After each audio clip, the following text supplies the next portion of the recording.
Today's episode is brought to you by the Positively Productive Toolkit, a collection of workbooks that guide you through self-discovery and self-awareness. These self-guided workbooks, which include links to assessments, can be completed in minutes. Request this free resource and others at the positivelyproductive.com/resources page. As I look back on the past 10 years, what stands out most is this. Productivity doesn't need to be harsh to be effective. It can honor energy, make room for rest, and include joy along the way, and it becomes even more effective as a result. You're listening to the Positively Living podcast. I'm your host, Lisa Zaratny, founder of Positively Productive Systems and a productivity coach certified in positive psychology and stress management. Join me as we explore ways to live a more proactive, positive life, with episodes on productivity, self-awareness, mindset, entrepreneur life, habits and systems, simplicity, fun, and more. I understand overwhelm personally as a multi-passionate entrepreneur, wife and mom to kids and cats, and as a caregiver. I'm here to help you choose what's right for you so you can do less, live more, and breathe easier. Sound good? Let's get to it.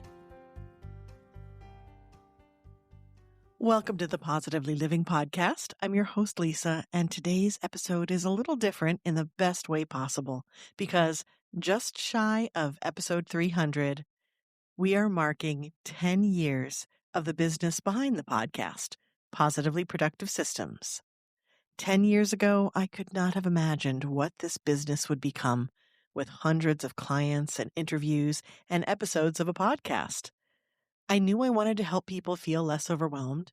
I knew I cared deeply about organizing, simplifying, and boosting and using our energy in the most positive way. And I knew that the way productivity was talked about did not match real life, especially for fellow caregivers and creatives. What I didn't know was how much I would grow alongside the people I serve and how much they would teach me in return. So today, instead of focusing on one topic, I'm reflecting and celebrating 10 years of positive productivity by sharing 10 lessons I've learned over the past decade. Lessons shaped by my own life and by the thousands of conversations I've had with clients, listeners, and my fellow multi-passionate entrepreneurs. I'm immensely grateful for each and every conversation with those caregivers and creatives who are some of the most talented, determined, and kind people I know. Whether you've been walking this path with me or you're just getting started, my hope is that this episode helps you feel seen, maybe even a little called out. That's okay too. I hope it helps you feel reassured, hopeful, and inspired. And welcomed here, which you always are. And as a bonus, I hope you'll also feel encouraged to celebrate your milestones too. And with that, let's celebrate 10 years with 10 lessons. Lesson number 1, productivity is personal, not universal. One of the earliest lessons I had to learn, and one I continue to come back to, is that productivity is not universal. It's not one size fits all. It's not even one size fits most. What works beautifully for one person can be completely wrong for another. Different brains, different bodies, different responsibilities, different seasons of life all require different approaches. And yet, so much of the messaging around productivity suggests that if a system didn't work, the problem must be you. You didn't try hard enough. You didn't do it right. Not so. Over the years, I have learned to toss that idea away and concentrate on the person first. When you stop chasing someone else's version of what it is to be productive and what it is to work better, and you start listening to yourself, everything in your life works better, including you. Lesson number 2 is fluctuating energy is normal. Plan for it. Something I see over and over again as I coach clients is the belief that consistency means doing the same thing the same way every day. But for the people I serve, especially caregivers, creatives, those navigating chronic illness, and those who are neurodiverse, that isn't a reality. I don't think it's a reality for anyone, but especially so for my people. Energy fluctuates, capacity changes, focus comes and goes. And really, it is the truth for everyone. But I think we feel it more.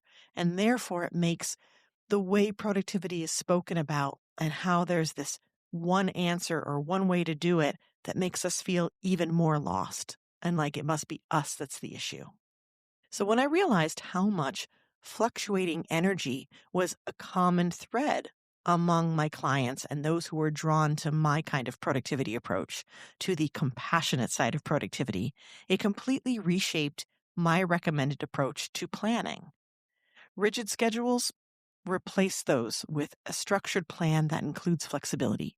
Tasks are to be chosen based on capacity with tons of compassion for complicated expectations, like those shoulds that you feel, those shoulds that can bury us.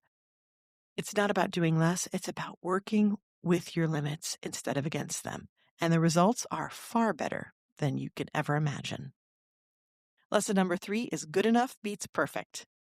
I love the phrase, don't let perfect be the enemy of good. Perfection has a way of disguising itself. It's really sneaky. We think of it as quality and elevate it to something we must strive for. But it's actually rigidity masquerading as motivation. It sounds good on paper. We create big plans and have every intention of achieving them. We take action and may even start strong until life lifes us once again. Progress stalls and we feel deflated, which drains our energy and completely messes up our ability to rally and to try again. And the problem is not that we aimed high. You want to have goals and you want to achieve them. It's the perfection part of it that leaves no room for real life. When plans are rigid, any interruption can feel like a failure. And when everything feels like a failure, it becomes harder and harder to re-engage.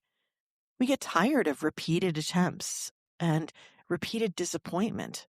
And pulling back from that avoidance, the procrastination, all of that becomes a form of self-protection. Now, good enough, on the other hand, is flexible. It's your friend when it comes to being productive. It allows for adjustment. It makes room for pauses and pivots and all those days that test you. It keeps us in motion instead of knocking us out of the process entirely, which is so much harder to do, right? Have you noticed that when you slow down, you can speed up pretty well, but when you stop completely, getting that inertia back is so much more difficult. Good enough. It's not settling. It sounds like it's so much less than the perfection, but really, it's choosing sustainability over that strain to reach a point that just isn't doable. And over time, good enough is what builds momentum and actually gets things done. Lesson number 4, decluttering is a whole life practice. When I first began working with clients, decluttering meant physical spaces, and that's likely what most of us think of first. I was a professional organizer, and I went into people's homes and helped them with closets and kitchens and living rooms and offices and all the things. And clutter was the stuff surrounding us that we needed to process and reduce so that we could organize the space for the best living possible and to be positively productive. But the more I worked with clients, the more I came to understand that clutter can be found anywhere in all aspects of our lives, from storage units to the stories we tell ourselves. Clutter isn't just what's surrounding us externally. As Peter Walsh says, it's anything that gets in the way of the life that we want to live. It's a block. It can be visual noise, the mental load, unprocessed emotions. It's physical, mental, and emotional. Clutter shows up in our calendars when everything feels urgent and it's completely packed and there's no space to even breathe. It shows up in our commitments when we say yes to more than we can handle, often out of guilt or a desire to please. It shows up in our thoughts when old beliefs and expectations keep looping through, and we don't question or replace them. And just like physical clutter, that kind of clutter drains our energy and makes it harder to focus, harder to make decisions, and to move forward. Whole life decluttering is about removing what blocks clarity, focus, and intention so there's room for what truly matters. When we address clutter in all its forms, not just the physical ones, productivity becomes less about pushing and slogging through and more about creating space for the life we want to live. Lesson number 5, rest is not a reward, it's a requirement. This lesson has deepened for me year after year, especially on a personal note. And it comes from having lived through burnout repeatedly. Rest is not something you earn once everything else is done. Rest is what makes it possible to keep going and to stay healthy and to avoid burnout. Without rest, focus suffers, our patience thins, our nervous systems stay stuck in overdrive. And again, that's the road to burnout. You do not need to prove your worth before you rest. You do not need to earn it. Rest supports your health, your creativity, and your ability to show up for what matters most. Rest isn't optional, it's essential. Lesson number 6 is joy fuels productivity. Similar to rest, joy is often treated as something we get to experience once the important work is finished. What I've learned is that joy actually fuels the process. Joy restores energy, increases motivation, and helps us reconnect with ourselves. For multi-passionate people and creatives especially, joy is not a distraction from productivity, it's necessary for it. Now, I'll grant you it can be a great reward for a job well done, but I think it's so important to think about how it can be used prior to the work that you need to do. When you make space for what lights you up, and you do it before you move on to more difficult and challenging tasks, you're not stepping away from productivity, you're priming it. Lesson number 7, shame is the worst motivator. If shame worked, we'd all be thriving by now, don't you think? Because you can't turn around without messaging that tells you you're supposed to feel it. You're not supposed to be proud and accepting and feeling worthy. You're supposed to be feeling shame about everything that you are not accomplishing. And while there is a chance that some shame can kickstart action for you, it's not a long-term motivator. Instead, it leads to avoidance, procrastination, and burnout. When you replace shame with curiosity and appreciation, you open the door to learning and growth. Real change doesn't come from that self-criticism. It comes from compassion. You don't need to be harder on yourself. You need to feel safe enough to try. Lesson number 8, systems don't need to be complicated. There's a common belief that effective systems must be detailed, elaborate, or impressive. In my experience, the opposite is actually true. The best systems are simple enough to use even on the hard days. Remember when life is lifing you? Your systems need to fit your real life. You don't want them to require constant motivation or upkeep. They need to be so simple that no matter what you're going through, you can keep them working. A simple system you return to again and again is far more powerful than a complicated one you abandon. Systems exist to support you. You don't get extra points for making them harder than they need to be. Lesson number 9, let your season guide your choices. Life unfolds in seasons, even if we don't always notice or name them specifically. Now, some are obvious, like the seasons of nature, but others are more subtle, like seasons of your life that are growth and seasons that are maintenance, of caregiving and recovery. The key difference between these seasons is energy. In some seasons, it may feel abundant, and in others, it may be scarce. When you let the season you're in guide your choices so that you're matching it to your energy, Expectations adjust more naturally, and it becomes easier to decide what to do, what belongs in that season and what doesn't. And it's okay. It's okay to say no to things that don't belong, understanding that seasons will change. You stop measuring yourself by standards that don't fit the moment. You're more present this way. You make decisions that reflect your current capacity instead of fighting against it. Productivity becomes less about forcing progress and more about supporting yourself through the life you're actually living. And that is where you will achieve your goals. Lesson number 10, start where you are, grow as you go. This final lesson is one that connects with all the others. You don't need to have everything figured out before you begin. You don't need perfect clarity or confidence. I know it feels like you're supposed to have that, but what you really need is a starting point. And you need to let go of the perfection that might keep you from starting and embrace the good enough that gets you going. Growth happens through movement. Systems improve through use, and understanding deepens with experience. So start where you are. Take one step, one small step. Learn from it. Adjust as you go. That is how this business was built, and it's how meaningful, sustainable change happens.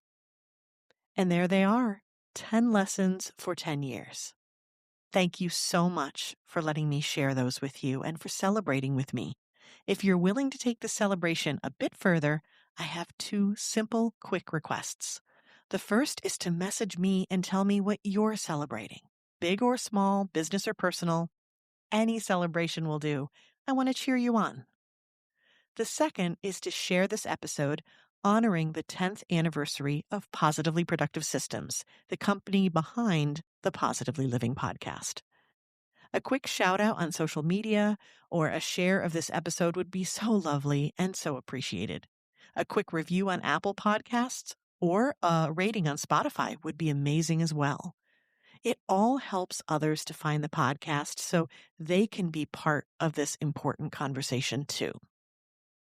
By the way, if you're not sure how to leave a review on Apple Podcasts, I have directions on the podcast page of the positivelyproductive.com website. And that page is also a good resource for a lot of other things relating to the podcast, the episodes and accompanying blog posts and playlists as well. As I look back on the past 10 years, what stands out most is this. Productivity doesn't need to be harsh to be effective. It can honor energy, make room for rest, and include joy along the way, and it becomes even more effective as a result. My hope for you is not that you do more, but that you feel more supported in how you live and work, which allows you to do what's meaningful for you. Thank you for being part of this journey with me, whether you've been here for years or you just got here now. I am so glad you're here with me having this conversation, and I can't wait to have many more.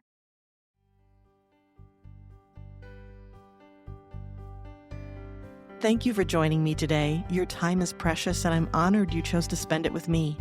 I hope this episode inspired you, and I encourage you to think about one action you can take based on today's topic. Then share it with me so I can cheer you on. Go to positivelyproductive.com to connect with me, read blog posts, and access links from each episode and download resources.